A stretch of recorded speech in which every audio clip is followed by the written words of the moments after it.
viimaseid päevi on käimas Lõunakeskuse kevadlaat ja lähme vaatamegi täpsemalt, mida siis müüjad pakuvad.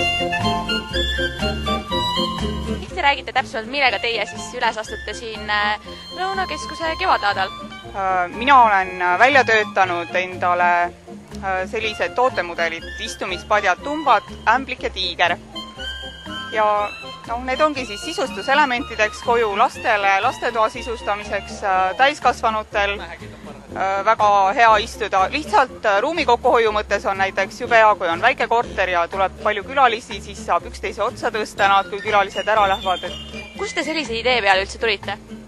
Vot ma ei oska öelda, kust ma sellise idee peale tulin, see lihtsalt tuli. Kuna ma olen õmblemisega tegelenud hästi pikki aastaid, ikka üle 20 aasta kõvasti ja siis mingil hetkel ma olin mööblitööstuses tööl ja kuna seal jääb niimoodi juurdelõikuses selliseid mõnusaid tükke järgi, siis tekkis mõte neid lihtsalt kuidagi kasutada. Kas huvi teie vastu on siin olnud suur? Huvi on küll olnud suur, jah, ja kuna mind juba eelnevalt hoiatati, et Lõunakeskuse laat on selline laat, kus ostmist on vähe, aga huvi on palju, et siis mul on väga hea meel, et visiitkaardid on hetkel juba otsas. Miks praegust Lõunakeskuses on nii palju erinevaid turvatoole?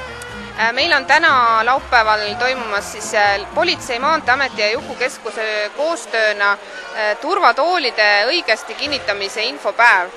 Ja me näitame kõikidele soovijatele, kuidas turvatoole istme külge kinnitada. Vaatame, kas inimesed oskavad ise turvatoole õieti kinnitada. Et väga tähtis on, et turvavöö, millega turvatool kinnitatakse ja omakorda turvatooli rihmad oleksid õieti ja reeglipäraselt kinnitatud, sellepärast et nad ei ole muidu turvalised. Ja õnnetus, mis juhtuda võib, kui turvatoolele õieti kinnitatud, on väga suur ja kindlasti palju kordi rohkem hullem kui turvatooli mitte kinnitamise puhul. Kas inimesed oskavad siis turvatooli kinnitada? Kuidas tulemus on? Üldiselt päris ilusti, et mõnele kliendile oleme pidanud siin näitama, nagu öeldakse, nippe, aga üldiselt ikkagi vanemad on päris teadlikud ja ka lapsed, suuremad lapsed oskavad täitsa ilusti ise neid kinnitada, et ei ole praegust küll veel silma hakanud kedagi. Kõik lapsed teenivad õhupalli ja lõviliokommi ära küll. Aga on ka mingid põhilisemad nipid siis, millega võiksite praegust jagada? Kõige tähtsam ongi see, et turvatool ise alates siis ällist oleks kinnitatud istmetooli autoistme külge õieti, et vastavalt juhistele, et kui ta on liiga lõdvalt või rihm ei ole ära lukustunud, siis sellest turvatoolist tegelikult kasu ei ole midagi. Ja samamoodi siis suuremate laste turvaistmed või siis lausa need istmealused, et turvavöö, turvarihm ei tohi olla keerde sees, peab olema sirgelt ja ta peab olema siis lukustatud pingul. Et kui ta on lihtsalt lõdvalt, siis tal ei ole seda funktsiooni, ta ei täida oma eesmärki. Mis vanuseni üldse laps peab turvatoolis olema? Õige tegelikult oleks turvalisuse seisukohast nii kaua kui võimalik kasutada turvaistet, et üldiselt see teeb sõidu turvalisemaks, et reeglite järgi on küll 140 cm see pikkus, aga ma soovitan küll kõigil nii kaua kui võimalik seda turvaistet kasutada, ja turvavööd siis kindlasti, nii vanematel kui lastel, nii taga kui eesistmel. Teie kauplete siin Lõunakeskuse laadal murumütsidega, et ehk räägiksitegi täpsemalt neist?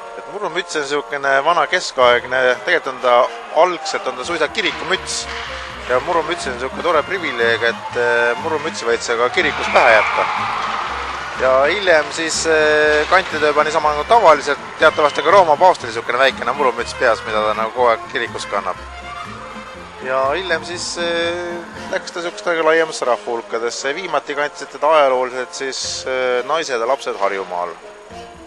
Aga kas tegemist on ka Eesti rahvusele omase riide esemega? Jaa, kindlasti. Kui tihti teie kannate murumütsi? Kannan teda suvisele perioodile kogu aeg. Ja kas huvi on suur muidu? Ma arvan küll, et tähendab mitte võib-olla tänase laada juures, aga meie hooaeg nüüd põhimõtteliselt aprillis algab.